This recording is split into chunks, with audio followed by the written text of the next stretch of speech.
بسم اللہ الرحمن الرحیم۔ السلام علیکم۔ اللہ تعالیٰ نے اپنے پیارے پیغمبر حضرت ابراہیم علیہ السلام کو بہت سی آزمائشوں میں ڈالا۔ آج کی ویڈیو میں آپ کو کس آزمائش کے بارے میں بتانے جا رہی ہوں، یہ جاننے کے لیے ویڈیو کو مکمل دیکھیے گا۔ حضرت ابراہیم علیہ السلام کی عمر 86 برس ہو چکی تھی، مگر آپ علیہ السلام اولاد کی نعمت سے محروم تھے۔ حضرت ابراہیم علیہ السلام نے اللہ تبارک و تعالیٰ کی بارگاہ میں کچھ اس طرح سے دعا کی: ربی حبلی من الصالحین، اے میرے پیارے رب، مجھے نیک اور صالحہ بیٹا عطا کر۔ یہ دعا اللہ تبارک و تعالیٰ کی بارگاہ میں قبول ہوئی۔ دوسری بیوی حضرت حاجرہ کی طرف سے یہ خوشخبری سنا دی گئی۔ حضرت اسماعیل علیہ السلام کی پیدائش حضرت بی بی حاجرہ سے ہوئی۔ حضرت اسماعیل ابھی شیرخوار بچے ہی تھے کہ اللہ تبارک و تعالیٰ کی طرف سے حضرت ابراہیم علیہ السلام کو حکم ہوا کہ حضرت حاجرہ اور حضرت اسماعیل علیہ السلام کو عرب کے ریگستان میں چھوڑ کر آؤ۔ حضرت ابراہیم علیہ السلام حضرت حاجرہ اور حضرت اسماعیل علیہ السلام کو لے کر اسی جگہ پر آئے جہاں آج خانہ کعبہ ہے۔ اس زمانے میں یہ جگہ بالکل غیر آباد تھی، وہاں کوئی بھی بسنے والا نہیں تھا، بالکل ریگستان کی طرح تھی یہ جگہ۔ آپ علیہ السلام نے اپنی بیوی اور بیٹے کو ایک تھیلی کھجور اور ایک مشکیزہ پانی کے ہمراہ وہاں تنہا چھوڑ دیا۔ جب آپ انہیں وہاں چھوڑ کر واپس آنے لگے تو حضرت حاجرہ رضی اللہ تعالیٰ عنہا نے پوچھا: اے میرے شوہر، آپ ہمیں یہاں تنہائی میں چھوڑ کر کہاں جا رہی ہیں؟ آپ خاموش رہے۔ حضرت حاجرہ نے دوسری بار پھر پوچھا، آپ پھر خاموش رہے۔ حضرت حاجرہ نے تیسری بار پھر یہی سوال کیا کہ ہمیں چھوڑ کر کہاں جا رہے ہیں؟ تو حضرت ابراہیم علیہ السلام نے فرمایا کہ مجھے اللہ تبارک و تعالیٰ کی طرف سے حکم ہوا ہے کہ آپ کو اور ہمارے بیٹے اسماعیل علیہ السلام کو یہاں صحرا میں چھوڑ کر چلا جاؤں۔ تب بی بی حاجرہ رضی اللہ تعالیٰ عنہا نے آپ کو جانے دیا اور کہا کہ ہمارے لیے اللہ تبارک و تعالیٰ ہی کافی ہے۔ ابراہیم علیہ السلام جب چلتے چلتے ایک ایسی جگہ پر پہنچے جہاں ماں بیٹا ان کی آنکھوں سے اوجھل ہو گئے تو انہوں نے اپنے دونوں ہاتھ بلند کیے اور اللہ تعالیٰ کے حضور عرض کیا: اے میرے پیارے رب، میں نے اپنی بیوی اور اپنے بیٹے حضرت اسماعیل کو آپ کے حوالے چھوڑ دیا ہے، آپ انہیں روزی عطا کرتے رہنا اور رہنے کا ٹھکانہ بھی دینا۔ یہ کہہ کر حضرت ابراہیم علیہ السلام وہاں سے چلے گئے۔ حضرت حاجرہ چند روز ان کھجوروں سے گزارا کرتی رہیں اور مشکل سے پانی پیتی رہیں اور حضرت اسماعیل کو اپنا دودھ پلاتی رہیں۔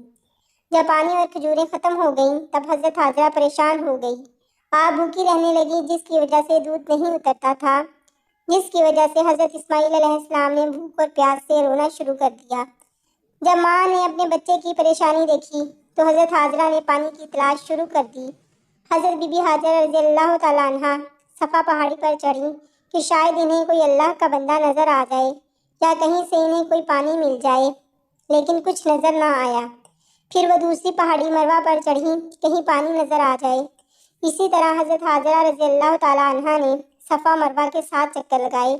جب حضرت اسماعیل علیہ السلام کو روتے بھوکا پیاسا دیکھتی تو ماں دوڑی دوڑی پہاڑوں پہ چڑھتی کہ کہیں سے پانی مل جائے، کوئی اللہ تعالیٰ کا بندہ مل جائے جس سے وہ مدد مانگ سکے۔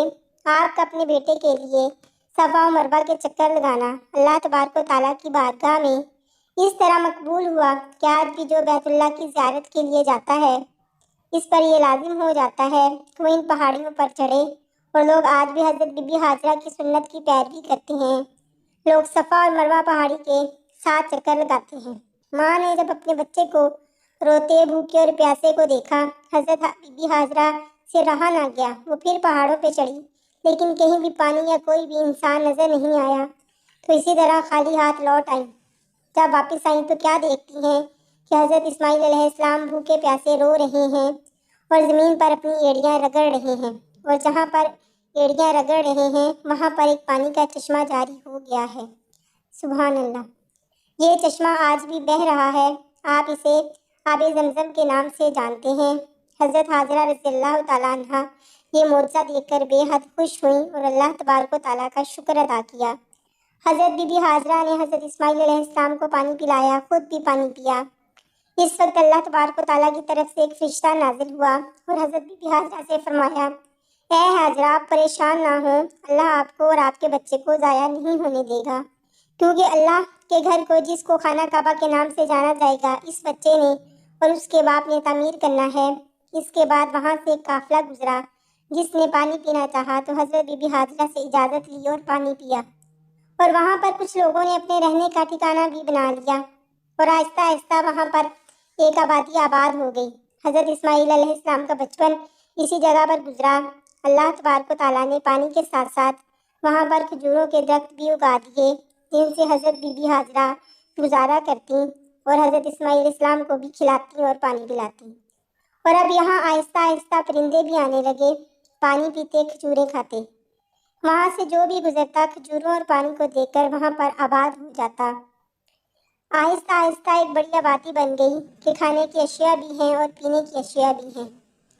اس لیے اور یہ پیارا سا چشمہ جو اللہ تعالیٰ کی طرف سے نازل ہوا تھا، جس کو ہم لوگ اب آب زمزم کے نام سے جانتے ہیں، آج بھی جاری ہے۔ حضرت محمد صلی اللہ علیہ وآلہ وسلم کے زمانے میں زمزم کنویں کے گرد گول پتھروں کی دیوار ہوا کرتی تھی، اور پھر وقت گزرنے کے ساتھ ساتھ ترکیوں کے دور حکومت میں زمزم کے کنویں کے اوپر لوہے کی جالیوں کا ایک جنگلہ لگایا گیا، اور اس کے اوپر لگی بالٹی کے ذریعے پانی نکالا جاتا تھا۔ کچھ عرصہ پہلے خانہ کعبہ میں زمزم کا کنواں اس شکل میں تھا، اور جو سیڑھیاں نظر آتی ہیں یہاں سے لوگ زمزم کی جگہ پر جاتے تھے، اور خانہ کعبہ کے پاس جو بلڈنگ نظر آ رہی ہے یہ زمزم کنویں کے بالکل اوپر ہے۔ اس پر ٹوٹیاں لگی ہوئی تھیں جہاں سے لوگ پانی پیتے تھے۔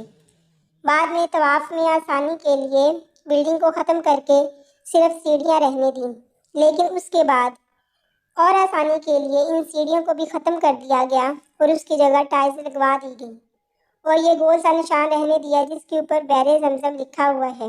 یہ نشانی ہے کہ نبی کریم صلی اللہ علیہ وآلہ وسلم کے زمانے میں یہاں کنواں ہوا کرتا تھا، لیکن اب اسے بھی ختم کر دیا گیا ہے۔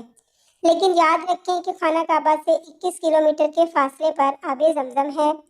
زمین کے اندر زمزم کے 2 چشمے ہیں، ایک چشمے کا پانی خانہ کعبہ کی ڈائریکشن سے آتا ہے، اور دوسرے چشمے کا پانی کس ڈائریکشن سے آتا ہے یہ اللہ ہی بہتر جانتا ہے۔